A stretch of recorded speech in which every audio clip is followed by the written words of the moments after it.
السلام عليكم ورحمة الله وبركاته. الحمد لله وكفى وسلام على عباده الذين اصطفى. الحمد لله الذي وحده والصلاة والسلام على من لا نبي بعده وبشانه قال جل وعلا إن الله وملائكته يصلون على النبي يا أيها الذين آمنوا صلوا عليه وسلموا تسليما. اللهم صل على محمد وعلى آل محمد كما صليت على إبراهيم وعلى آل إبراهيم إنك حميد مجيد. اللهم بارك على محمد وعلى آل محمد كما باركت على إبراهيم وعلى آل إبراهيم إنك حميد مجيد. أما بعد فقد قال جل وعلا سبحان الذي أسرى بعبده ليلا من المسجد الحرام إلى المسجد الأقصى الذي باركنا حوله لنريه من آياتنا. আলহামদুলিল্লাহ, আল্লাহ তাবারাক ওয়া তাআলার বড় মেহেরবানি যে আল্লাহ রাব্বুল ইজ্জত আজকে রজব আল মুরাজ্জাব মাসের 9 তারিখ, এই রজব মাসের দ্বিতীয় জুমার নামাজে আল্লাহর ঘর মসজিদে এসে নামাজের অপেক্ষায় থাকার তৌফিক আল্লাহ দান করেছে। বলুন আলহামদুলিল্লাহ। আমরা গত সপ্তাহে আলোচনা করেছিলাম যে মসজিদুল হারাম থেকে নিয়ে মসজিদুল আকসা তথা বাইতুল মুকাদ্দাস পর্যন্ত রাসূলুল্লাহ সাল্লাল্লাহু আলাইহি ওয়াসাল্লামের এই সফরকে বলে ইসরা তথা রাত্রিকালীন ভ্রমণ। আর মসজিদুল আকসা থেকে নিয়ে ঊর্ধ্ব জগতের ভ্রমণকে বলা হয় মেরাজ। রাসূলুল্লাহ সাল্লাল্লাহু আলাইহি ওয়াসাল্লামের এই ইসরা এবং মেরাজ একটি গুরুত্বপূর্ণ ঘটনা এবং নবী আলাইহিস সালাতু ওয়াস সালামের একটি গুরুত্বপূর্ণ মুজিজা। মাঝখানে একটি কথা বলে রাখি, সমস্ত নবীদেরকে আল্লাহ যে মুজিজা দান করেছিলেন, সব মুজিজার একটি মৌলিক ধরন আল্লাহ আমাদের নবীকেও দান করেছিলেন। সুবহানাল্লাহ। যেমন সুলাইমান আলাইহিস সালাম, তিনি তখতে সুলাইমানিতে করে 1 মাসের পথ সকালবেলা অতিক্রম করতে পারতেন, আবার বিকালবেলা 1 মাসের পথ অতিক্রম করতে পারতেন। সুলাইমান আলাইহিস সালামের যে তখতে সুলাইমানি যা আকাশে ভেসে বেড়াতো, এটা আসমান ভেদ করে যাইতে পারতো না। কিন্তু আমাদের নবীকে আল্লাহ এমন মুজিজা দেখাইলেন যে দুনিয়াতেও আসমানে ফাঁকাতে উড়ে বেড়ালেন এবং আসমানের ঊর্ধ্ব জগতে 7ম আসমান পার করেও আমার নবী সেখানে ঘুরে আসলেন। সুবহানাল্লাহ। এজন্য হুজুর সাল্লাল্লাহু আলাইহি ওয়াসাল্লাম যেহেতু শেষ নবী, আখেরি নবী, এজন্য সমস্ত নবীদের বৈশিষ্ট্য আল্লাহ আমাদের নবীর ভিতরে একবারে ঢুকিয়ে দিয়েছেন। সুবহানাল্লাহ। এজন্য আমাদের নবী হলো শ্রেষ্ঠ নবী, খায়রুল নবী, আমরা হলাম খায়রুল উম্মাহ, শ্রেষ্ঠ নবীর শ্রেষ্ঠ উম্মত। আল্লাহু আকবার। এজন্য সমস্ত নবীদেরকে আল্লাহ যে শরীয়ত দিয়েছিলেন, ইবাদত দিয়েছিলেন, সেই শরীয়ত আর ইবাদতের মৌলিক ইবাদতগুলো আল্লাহ আমাদেরকেও দিয়েছেন। সুবহানাল্লাহ। যেমন ইব্রাহিম আলাইহিসসালামের যুগের পূর্বে কোনো হজ ছিল না, হজের কোনো ইবাদত ছিল না ইব্রাহিম আলাইহিসসালামের পূর্বে। যদিও থাকে তবে সেটা বিধিবদ্ধভাবে যেভাবে বর্তমানে হয় এরকম ছিল না। ইব্রাহিম আলাইহিসসালাম সর্বপ্রথম হজের ঘোষণা দেন।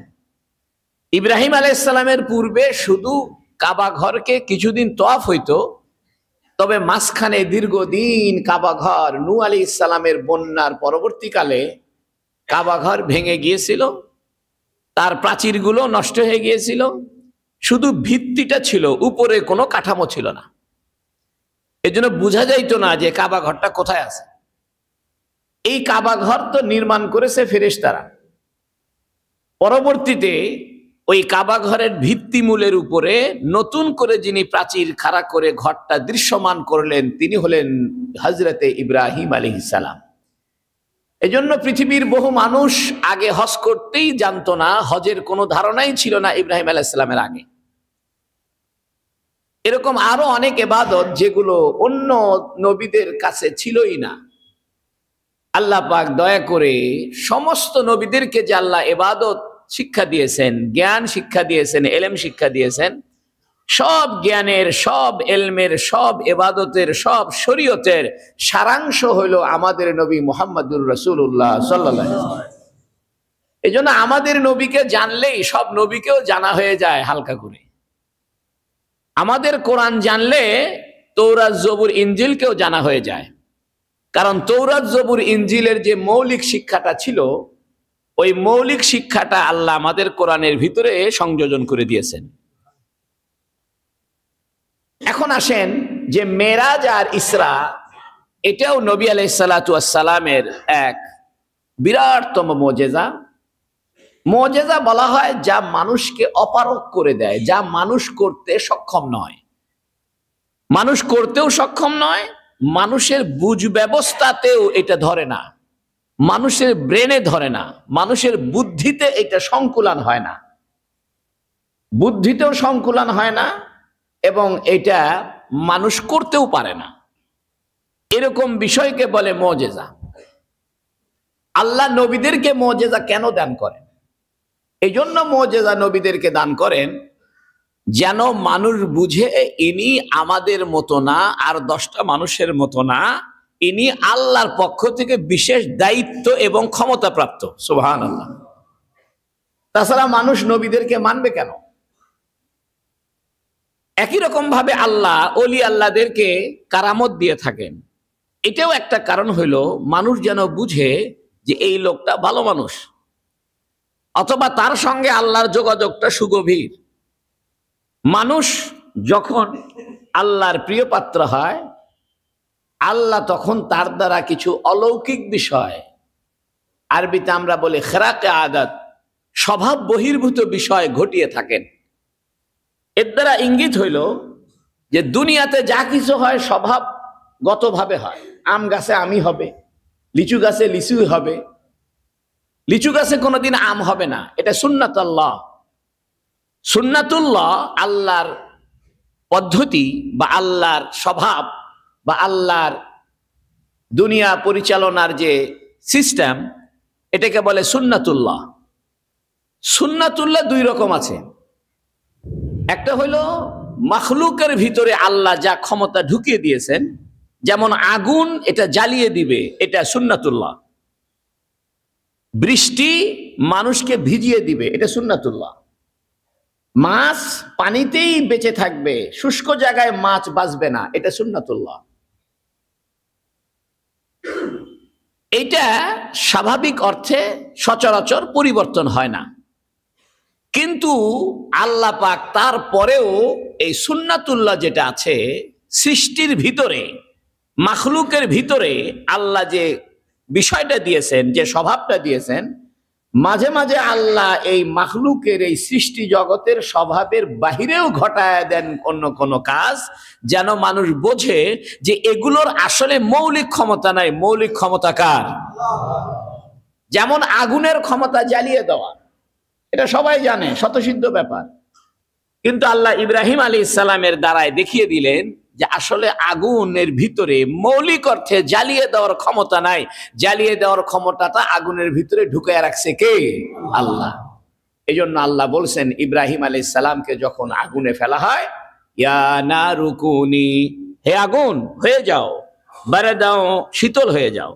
তা আগুনের স্বভাব তো শীতল হওয়া নয়। ইয়া নারু কুনি বারদাও ওয়া সালামান আলা ইব্রাহিম, এবং ইব্রাহিমের উপরে শুধু শীতল না, আরামদায়ক হয়ে যাইবে। সুবহানাল্লাহ। আচ্ছা, আগুনের ভিতরে বসে থাকলে কেউ আরাম পায়? তোমরা আগুনের পূজা করিও না। পৃথিবীতে জরথুস্ট্র একটি ধর্ম, যে জরথুস্ট্র ধর্ম এটা পারস্য দেশে চালু ছিল। তারা আগুনের পূজা করত। তারা মনে করত যে আগুন এটা আমাদের একটা দেবতা। আল্লাহ দেখায় দিয়েছেন আসলে আগুনের ভিতরে কোনো ক্ষমতা নাই। আগুনের ভিতরে ক্ষমতা থাকলে ইব্রাহিমকে পোড়াইতে পারলো না কেন? পানির স্বভাব হলো ডুবে যাওয়া, ভিজে যাওয়া, এটা পানির স্বভাব, এটা সুন্নাতুল্লাহ। কিন্তু আল্লাহ দেখিয়ে দিয়েছেন পানিকে দেবা তো মনে করিও না। পানির ক্ষমতাও আমি চাইলে এটা কেড়ে নিতে পারি, পানির ক্ষমতা আমি রহিত করতে পারি। মুসা আলাইহিস সালামের দ্বারা আল্লাহ পানির ক্ষমতাকে রহিত করে দিয়েছেন। সুবহানাল্লাহ। সময় এটা একটা সৃষ্টি, সময়কে আপনি ধরে রাখতে পারবেন না। আপনি যত বড় বাহাদুর হন, আপনি সকালকে আটকায় রাখতে পারবেন না। আজকে জুমার দিন যে সকাল 7টা বেজেছে, 8টা বেজেছে, আপনি চাইলে এটাকে ধরে রাখতে পারবেন না যে না আমি আজকে দুপুর হতে দিব না, আজকে সারাদিন সকাল থাকবে। এটা করতে পারবেন না। এটা আল্লাহর সুন্নাতুল্লাহ। কিন্তু মানুষ যেন মনে না করে যে সময়টাই মনে হয় আমাদের দেবতা। যুগ বা সময় বা টাইম, এটা যাকে মানুষ এটাকে দেবতা মনে না করে বসে, এই জন্য আল্লাহ মাঝে মাঝে সময়ের ক্ষমতাকে থামায় দিতে পারেন। সুবহানাল্লাহ। যেমন হুজুর সাল্লাল্লাহু আলাইহি সাল্লামের ইসরা এবং মেরাজের ঘটনায় আল্লাহ সময়ের ক্ষমতা কেড়ে নিয়ে সময়কে থামিয়ে দিয়েছেন। সুবহানাল্লাহ। হুজুর সাল্লাল্লাহু আলাইহি সাল্লাম মেরাজে গেছেন, পৃথিবীর সব কার্যকলাপের সময়কে থামিয়ে দিয়েছেন। এই জন্য আগুন কখনো মানুষের দেবতা হতে পারে না, ঈশ্বর হতে পারে না। পানি কখনো ঈশ্বর হতে পারে না, সময় কখনো ঈশ্বর হতে পারে না। আসমান জমিন কিছুই তো এগুলো ঈশ্বর হতেই পারে না। এই জন্য আল্লাহ নবীদের দ্বারা এমন এমন মুজিজা প্রকাশ করেন যার দ্বারা তৌহিদের দলিল প্রমাণিত হয়। এগুলোকে আরবিতে বলে আয়াত। আয়াত মানে নিদর্শন। কোরআন শরীফের আয়াতকে আমরা আয়াত বলি কারণ এটা নিদর্শন। এরকম আয়াত কেউ বানাতে পারবে না। এবং এই আয়াতের যে মর্মার্থ, এই মর্মার্থকেও আল্লাহ ছাড়া হাজির করতে পারবে না। আল্লাহু ইউহয়ী ওয়া ইউমীত, আল্লাহ জীবন দেন, মৃত্যু দেন। এই যে আল্লাহর ঘোষণা, এটা একটা আয়াত, এটা একটা নিদর্শন, এটা মানুষে পারবে না। ওয়া আনজালা মিনাস সামাই মাআ, আমি আকাশ থেকে বৃষ্টি দিই, এটা তোমরা কেউ পারবা না। খালাকাস সামাওয়াতি ওয়াল আরদা, তিনি আসমান জমি সৃষ্টি করেছেন, এটা তোমরা কেউ পারবা না। ওয়া খালাকাল জিবালা, তিনি পাহাড় বানিয়েছেন, তোমরা কেউ পাহাড় বানাতে পারবা না। ওয়া আনজালা মিনাস সামাই মাআ ফাআখরাজা বিহি মিনাস সামারাত, তিনি বৃষ্টির পানি দিয়ে ফসল ফলায়, তোমরা কেউ ফসল ফলাতে পারবা না। জমিন থেকে ফসল বের করার ক্ষমতা কার? আল্লাহ নবীর দ্বারা দেখায় দিয়েছেন যে দেখো জমিনের ভিতরে আসলে কোনো ফসল ফলানোর ক্ষমতা নাই, ক্ষমতা আমার। এই জন্য সালমান ফারসির বাগানে হুজুর সাল্লাল্লাহু আলাইহি সাল্লাম যখন 300টি খেজুরের গাছ লাগিয়েছিলেন, সকালবেলা লাগিয়েছেন, বিকাল হইতে হইতে সবগুলো গাছ বড় হয়ে খেজুর ধরে খেজুর পেকে গেছে। সুবহানাল্লাহ। আল্লাহ দেখাচ্ছে দেখো এই জমিনের ভিতরে ক্ষমতা দিয়েছে আমি চাইলে জমিনের ক্ষমতাকে বৃদ্ধি করতে পারি, চাইলে জমিনের ক্ষমতাকে শেষ করে দিতে পারি। এই জন্য দেখবেন পাশাপাশি 2টা গাছ লাগিয়েছেন, একটা গাছ হয়ে গেল আর একটা গাছ হয়নি। এর দ্বারা আল্লাহ বুঝায় যে জমিন তোমাদের দেবতা নয়, মাটি তোমাদের দেবতা নয়। এই জন্য মখলুকের ভিতরে, তাদের ভিতরে আল্লাহ একটা স্বভাব দিয়েছেন, তবে এই স্বভাব বহির্ভূত কাজও আল্লাহ ঘটাইতে পারেন। এই কাজগুলো আল্লাহ নবীদের দ্বারা ঘটায় দিয়েছেন। এই জন্য নবীদের মুজিজা শুধু অলৌকিক একটা ঘটনা জানলাম, একটা বিবরণ শুনলাম, একটা গল্প শুনলাম, এরকম নয়। বরং নবীদের মুজিজাত দ্বারা আল্লাহর তৌহিদ প্রমাণিত হয়। মাখলুকের ভিতরে কোনো ক্ষমতা নাই, সৃষ্টির ভিতরে কোনো ক্ষমতা নাই। সৃষ্টির ক্ষমতা দিয়েছে আল্লাহ, চাইলে সৃষ্টির ক্ষমতাকে কেড়ে নিতে পারে কে? আল্লাহ। এই জন্য হুজুর সাল্লাল্লাহু আলাইহি সাল্লাম যখন মেরাজে গেছেন, তখন রাতের অন্ধকার ছিল, এবং শুধু অন্ধকার না, এটা অমাবস্যার রাত্রি ছিল। যদি চাঁদের আলোতে নবী আলাইহিস সালাম মেরাজে যাইতেন, তাহলে বোঝা যাইতো যে না, চাঁদের আলো ছিল। তা আল্লাহ মেরাজের ঘটনা ঘটিয়েছেন এমন সময়ে যখন রাতের অন্ধকার ঘনীভূত হয়, চাঁদের কোনো আলো থাকে না। আরবি ভাষায় চাঁদের আরবি চারটা। কয়টা আরবি? একটা হলো হেলাল। হেলাল মানে নতুন চাঁদ। 3 দিনের চাঁদকে হেলাল বলা হবে। 1 তারিখ, 2 তারিখ, 3 তারিখ। এই 3 তারিখ পর্যন্ত যে চাঁদ চিকুন আকারে দেখা যাবে, এটার নাম কি? হেলাল। 14 তারিখের রাতকে বলা হবে বদর। আর 13, 14, 15 তারিখের চাঁদকে বলা হবে কামারুল বীজ। এই জন্য আমরা বলি আইয়ামুল বীজ। আমরা গ্রাম্য ভাষায় বলি আইয়াম বেজের রোজা। আসলে আইয়াম বেজ না, আইয়ামুল বীজ। মানে এই 3টি দিন রাতের অন্ধকার থাকলেও শুভ্রতার আলো ছড়িয়ে থাকবে, চাঁদের আলো থাকবে। এই 3 দিনের চাঁদকে বলা হয় আইয়ামুল বীজ। আর শুধু 14 তারিখের চাঁদকে বলে বদর। আর 27 তারিখ থেকে নিয়ে 28, 29 এই 3 দিনের চাঁদকে বলে মাহাক। কি বলে? মাহাক।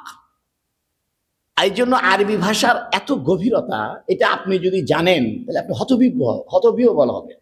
একটা ভাষার এত গভীরতা হয়, একটা ভাষার এত ডেপথ হয়। আর যে কোনো চাঁদকে বলে কামার। যে কোনো চাঁদকে কি বলে? কামার।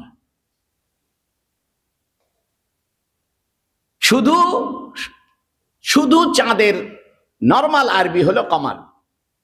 প্রথম 3 দিনের চাঁদকে বলে হেলাল। 13, 14, 15 তারিখে চাঁদকে বলে বীজ। শুধু 14 তারিখের চাঁদকে বলে বদর। আর 27, 28, 29 চাঁদকে বলে মাহা। আল্লাহ পাক কোরআনে নবীর ইসরা সম্পর্কে, রাত্রিকালীন ভ্রমণ সম্পর্কে বলেছেন সুবহানাল্লাযী আসরা। আসরা মানে রাত্রিকালীন ভ্রমণকে বলে আসরা। সুবহানাল্লাযী আসরা, সুবহান, তিনি পবিত্র।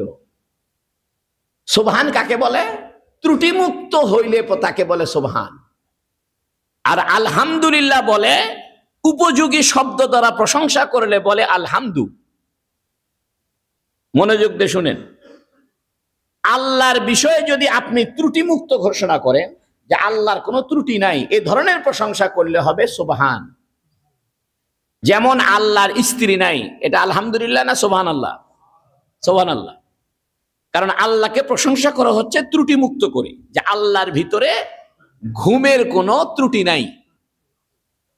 আল্লাহকে কেউ জন্ম দেয়নি, আল্লাহ থেকেও কেউ জন্মগ্রহণ করেনি, এগুলো সব সুবহান। অর্থাৎ তার ভিতরে কোনো ত্রুটি নাই। আল্লাহর খাওয়া দাওয়া করতে হয় না, এটা সুবহান। আর আল্লাহ আসমান বানিয়েছে, এটা ত্রুটি না ভালো জিনিস করছে? এই জন্য আসমান বানিয়েছেন, এটা কি সুবহানাল্লাহ না আলহামদুলিল্লাহ? আলহামদুলিল্লাহ। আল্লাহ চন্দ্র সূর্য বানিয়েছেন, এটা কি সুবহানাল্লাহ না আলহামদুলিল্লাহ? আমার কথা যদি বুঝে থাকেন তাহলে বলেন তো দেখি, আল্লাহর ঘুম আসে না, সুবহানাল্লাহ। আল্লাহর ছেলে নাই, আল্লাহর ঘুম নাই। আল্লাহ সাগর বানিয়েছে, আল্লাহ চন্দ্র বানিয়েছে, আল্লাহ খাওয়া দাওয়া করে না, সুবহানাল্লাহ। এই জন্য আল্লাহর প্রশংসা 2 ভাবে হয়। একটা হলো ত্রুটি মুক্ত করে ঘোষণা করা, আর একটা হলো উপযোগী সামঞ্জস্যপূর্ণ বা প্রশংসামূলক শব্দ দিয়া পবিত্রতা ঘোষণা করা। এই জন্য আল্লাহ পাক আমাদেরকে বানিয়েছেন, ফসল ফলাদি বানিয়েছেন, চন্দ্র সূর্য গ্রহ নক্ষত্র আসমান জমিন বানিয়েছেন, এগুলো সব কি? আলহামদুলিল্লাহ। আর আল্লাহর কোনো ত্রুটি নাই, এগুলো হলো সুবহানাল্লাহ। এখন দেখেন, মেরাজের কথা আলোচনা করতে গিয়ে আল্লাহ কিন্তু আলহামদুলিল্লাহ বলেনি। এভাবে বলা যায় তো, আলহামদুলিল্লাহিল্লাযী আসরা বিআবদিহি লাইলাম মিনাল মাসজিদিল হারামি ইলাল মাসজিদিল আকসা সমস্ত প্রশংসায় আল্লাহর, যিনি তার বান্দাকে রাত্রেবেলা ভ্রমণ করেছেন। তা বলছে কি সুবহানাল্লাযী, এর মানে হলো হে বান্দা, আমার ভিতরে কোনো ত্রুটি নাই, আমি চাইলে সময়ের গতিকে থামাই দিতে পারি। সুবহানাল্লাহ। আমি সময়ের গতি থামাইতে পারবো না এরকম কোনো ত্রুটি আমার ভিতরে নাই। আমি ঘন অন্ধকারে কাউকে ভ্রমণে নিতে পারবো না এরকম কোনো ত্রুটি আমার নাই। আমি চাইলে কাউকে আসমান ভেদ করে উপরে নিয়ে যেতে পারবো না এরকম কোনো ত্রুটি নাই। এই জন্য আল্লাহ মেরাজের আয়াতের শুরুতে আলহামদু শব্দ ব্যবহার না করে সুবহানাল্লাহ শব্দ ব্যবহার করেছেন, যাতে মানুষে বুঝে যে আল্লাহ আমার নবীকে মেরাজে নিয়েছেন, সে আল্লাহর ভিতরে কোনো ত্রুটি নাই, কোনো দোষ নাই, কোনো অপারগতা নাই। এই জন্য দেখেন সূরা ইখলাস এত প্রিয় কেন? কুল হু আল্লাহু আহাদ, আল্লাহ এক, তাহলে এটা আলহামদুলিল্লাহ। আল্লাহু সামাদ, আল্লাহ অমুখাপেক্ষী, আলহামদুলিল্লাহ। লাম ইয়ালিদ, এটা সুবহানাল্লাহ, তাকে কেউ জন্ম দেয়নি, কারণ তাকে জন্ম দেওয়া একটা ত্রুটি। ওয়ালাম ইউলাদ, তাকেও কেউ জন্ম দেয়নি, এটা সুবহানাল্লাহ। ওয়ালাম ইয়াকুল লাহু কুফুয়ান আহাদ, তার সমপরিমাণ সমকক্ষ কেহ নাই, এটাও সুবহানাল্লাহ। না বাচক শব্দ দিয়ে যদি হয় তাহলে মনে করবে এটা সুবহানাল্লাহ, না বাচক শব্দ দিয়ে যদি হয়। আর যদি হা বাচক শব্দ দিয়ে হয় তাহলে বুঝবেন এটা কি। এই জন্য সূরা ইখলাস এটা এত দামি সূরা যে আল্লাহর যাবতীয় প্রশংসা আল্লাহ সূরা ইখলাসের ভিতরে ঢুকাই দিয়েছে। সুবহানাল্লাহ। তবে আমরা যে সব কথায় সুবহানাল্লাহ বলি, কারণটা কি জানেন? এটা একটা কারণ আছে। আমাদের কিন্তু সুবহানাল্লাহ বলতে অভ্যাস হয়ে গেছে, যা কিছু বলে সবাই কি কয় সুবহানাল্লাহ। এটা একটা কারণ আছে। কারণটা হইল সুবহানাল্লাহ বুঝায় ত্রুটি মুক্তকে সুবহানাল্লাহ বুঝায়।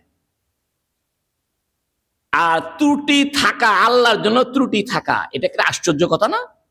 আল্লাহর স্ত্রী থাকা একটা আশ্চর্য কথা, আল্লাহর ঘুমায় পড়া এটা একটা আশ্চর্য কথা। এই জন্য সুবহানাল্লাহর আর এক অর্থ আশ্চর্য। আরবি ভাষার একটা যোগসূত্র থাকে, এই জন্য একই শব্দ দুটো অর্থ দেয়। যেমন আইনুন, এটা 50টা অর্থ আছে। আইনুন মানে চোখ, আইনুন মানে ঝর্ণা, আইনুন মানে আপনার মূল উৎস, আইনুন মানে পায়ের গোড়ালি, অনেক অর্থ আছে আইনুন। একটা শব্দের 50টা অর্থ আছে। পৃথিবীর এমন কোন ভাষা নাই যে এক শব্দের কয় অর্থ, 50 অর্থ।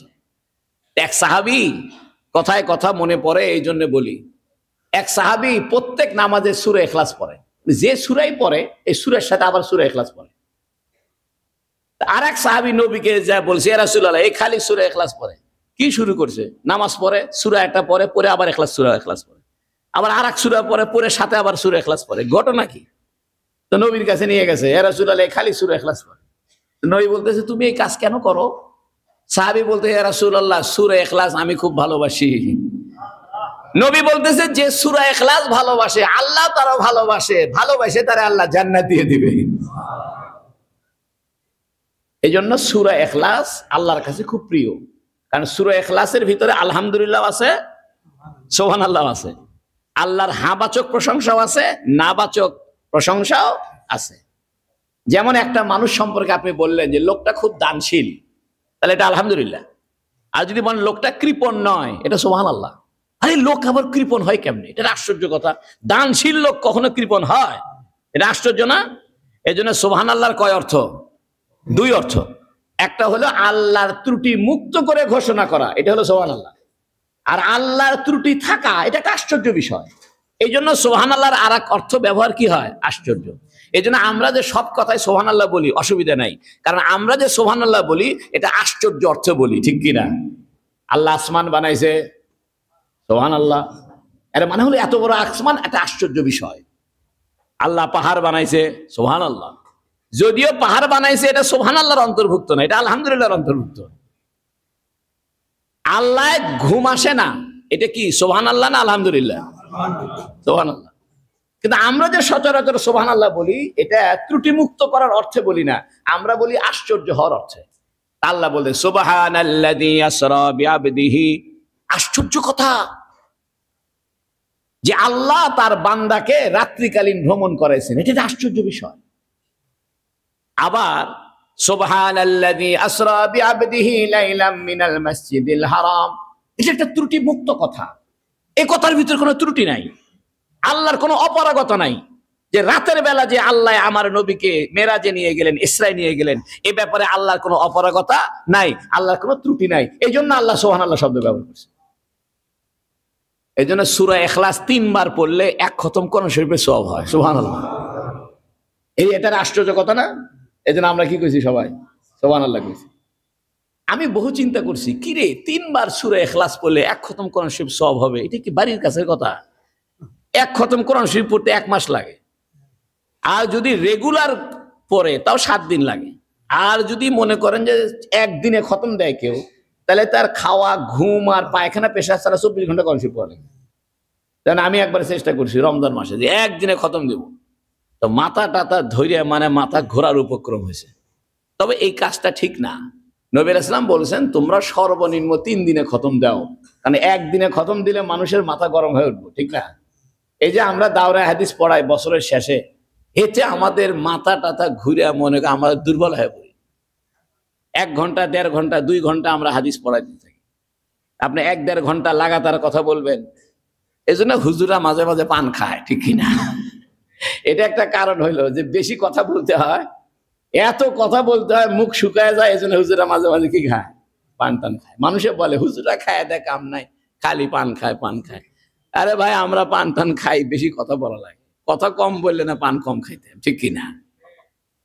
যাই হোক, একটা ভিন্ন কথা, সূরা ইখলাসকে মহব্বত করবেন, কারণ সূরা ইখলাসের ভিতরে আল্লাহ আলহামদুর আলোচনাও করেছেন, সুবহানাল্লাহ আলোচনাও করেছেন, আল্লাহর ত্রুটি মুক্ত ঘোষণা করা হয়েছে, আবার আল্লাহর উপযোগী বিষয়কেও ঘোষণা করা হয়েছে।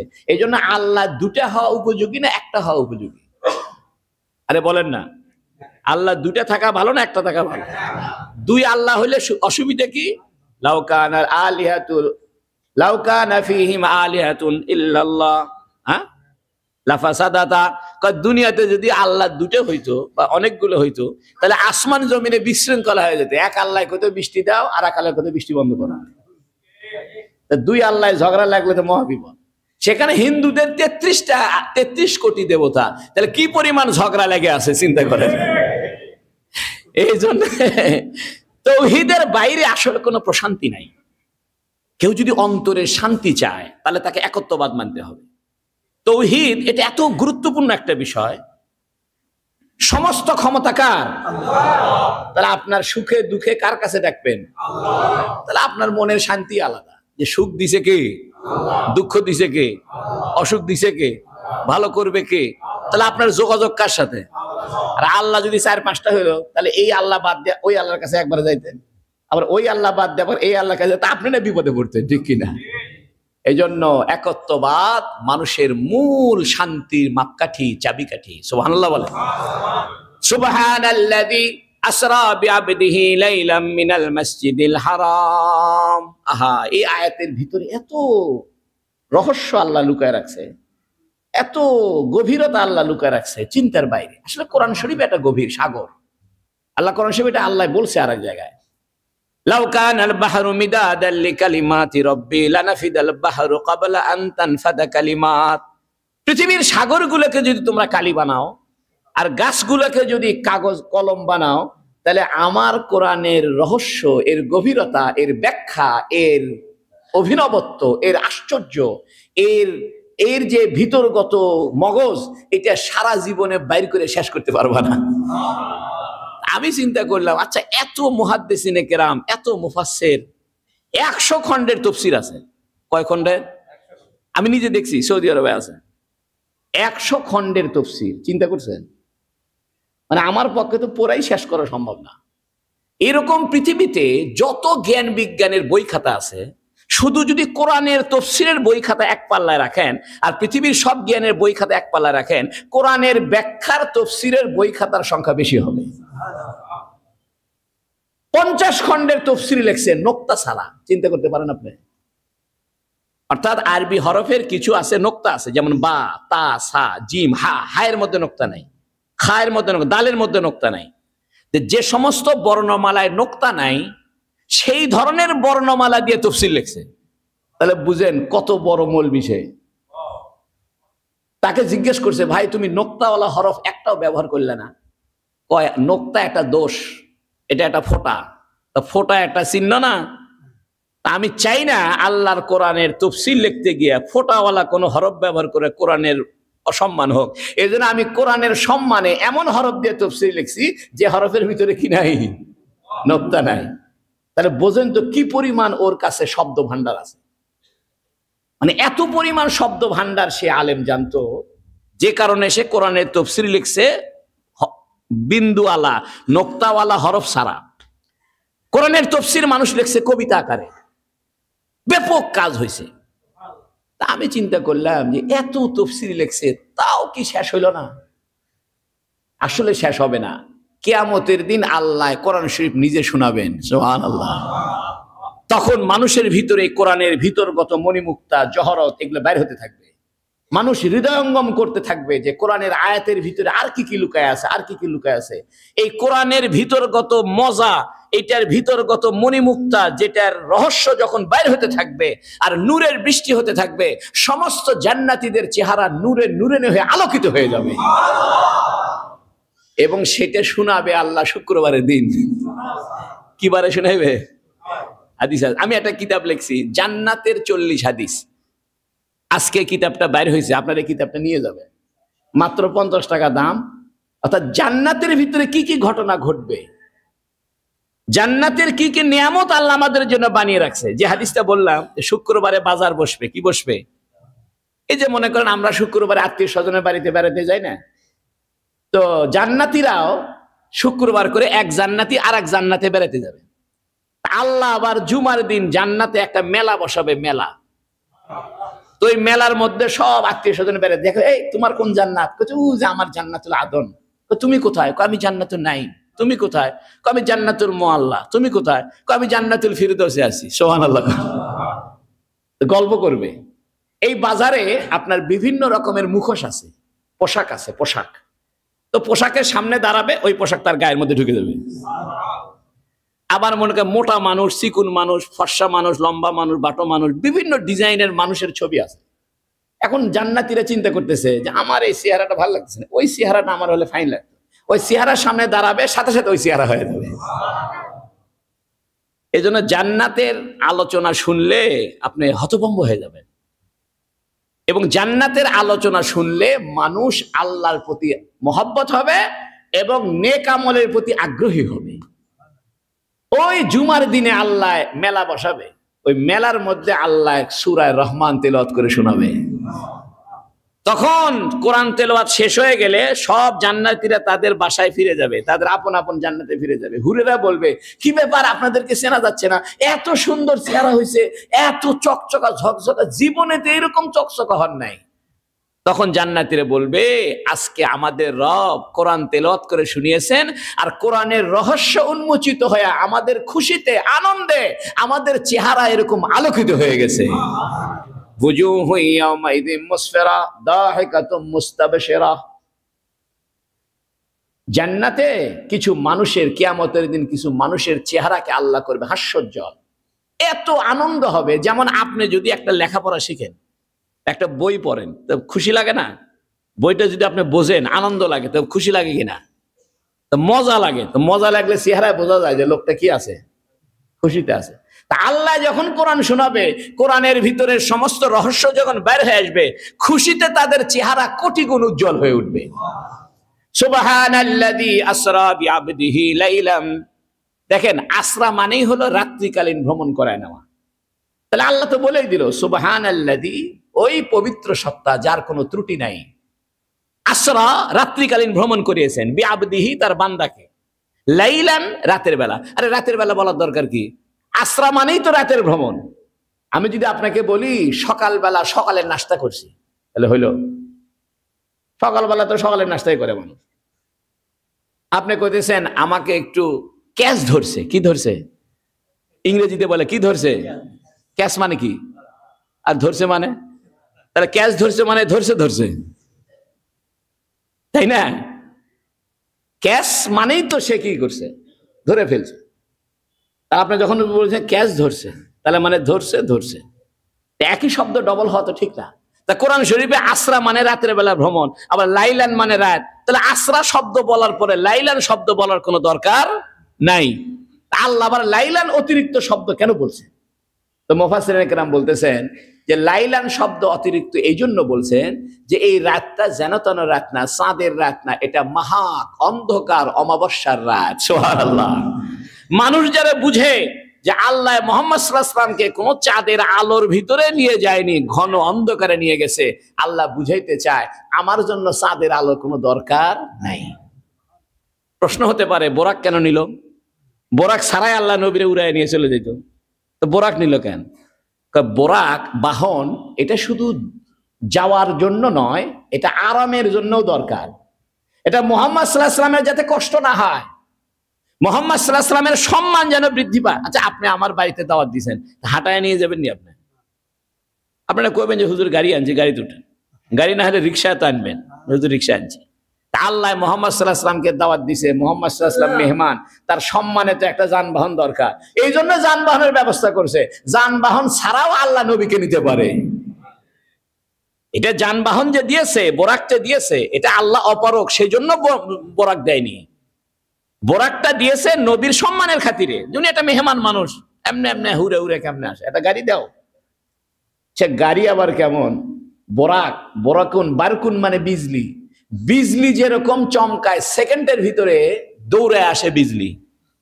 তো ওই বোরাকটাও এক নজর যত দূর যায়, হুজুর সাল্লাল্লাহু আলাইহি সাল্লামের বোরাক এক ধাপে তত দূর যায়।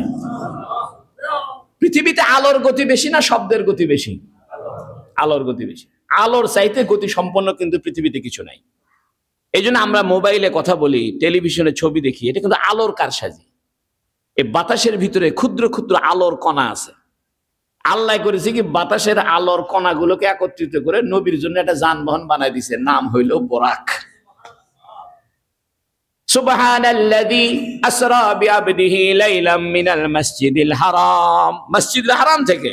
কারণ মসজিদুল হারাম বানাইছে আল্লাহ ফেরেশতাদের দ্বারা, পৃথিবীর প্রথম ঘর বাইতুল্লাহ, কাবা ঘর। ইলাল মসজিদিল আকসা, 40 বছর পরে, কাবা ঘর বানানোর 40 বছর পরে মসজিদুল আকসা নির্মিত হয়েছে। পৃথিবীর পুরাতন দুইটা ঘর, একটা হলো বাইতুল্লাহ শরীফ আর একটা হলো বাইতুল আকসা। এই জন্য আল্লাহ করেছে কি, এই দুই পুরাতন ঘর আগে দেখো, এই দুই ঘরের থেকে বরকত নাও, তারপরে যাইও। আজকে এতটুকুই থাক, আলোচনা সামনে আরো হবে। আলোচনা একটা করতে চাই, আলোচনা যায় আর একদিন, কি করা যায় কর, এভাবেই চলুক। তো ওই যে জান্নাতের 40 হাদিস কিতাবটা আজকে আসছে, ছাপা হয়ে গেছে, আপনারা সবাই নিবেন, বাড়িতে বাচ্চাদেরকে শুনাইবেন যে দেখো আল্লাহ এগুলো বানাইছে আমাদের জন্য। বিবিকে শুনাইবেন, তালিম করবেন যে দেখো আল্লাহ এগুলো আমার জন্য বানাইছে। দুনিয়ার কষ্ট এটা মনে করো না, দুনিয়ার দুঃখ এটা গায়ে লাগায় না, একটু কষ্ট করো, এই মৃত্যুর পরে আল্লাহ এগুলো আমাদের জন্য বানাইছে, বলেন না আমিন। আর একটা ঘোষণা হইলো, আপনারা গত জুমার দিনে শুনেছেন যে আগামী রবিবার, কালকের দিনের পরের দিন, আসরের নামাজের পরে এ মাদ্রাসায় 92 জন পাগড়ি পাবে, 64 জন দাওরায়ে হাদিস হাফেজ, 64 জন কি হাফেজ, আর আলেম ওলামা আছে যারা দাওরায়ে হাদিস পড়লো, এদেরকে সম্মানসূচক পাগড়ি দেওয়া হবে। বুখারী শরীফের সর্বশেষ হাদিসটা এখানে পড়ানো হবে। আপনারা এই অনুষ্ঠানে থাকবেন, বরকতের অনুষ্ঠান, সংক্ষিপ্ত সময়, আসরের পর থেকে মাগরিবের আগেই শেষ হয়ে যাবে, আপনারা থাকবেন। আর যেহেতু ছেলেরা আছে, ছেলেদের অভিভাবকরা আছে, বাইরের খাওয়া দাওয়া বন্ধ, খাওয়া দাওয়া বহু দিয়ে দেখলেন খালি ক্যাসাল, ঝগড়া, মারামারি, কম খাওয়াই ভালো, কি কন? আরে হ্যাঁ না কিছু কন না, মানে ঢালাও খাইতে দিলে আমাদের 12টা বেজে যায়, আমরা না থাকি খতমে বুখারীতে, না থাকি অনুষ্ঠানে, খাওয়ার পিছনে দৌড়েতে আমাদের জান শেষ, কলাপসিবল গেট ভেঙে ফেলাবার চায়। এই হলো কঠিন অবস্থা।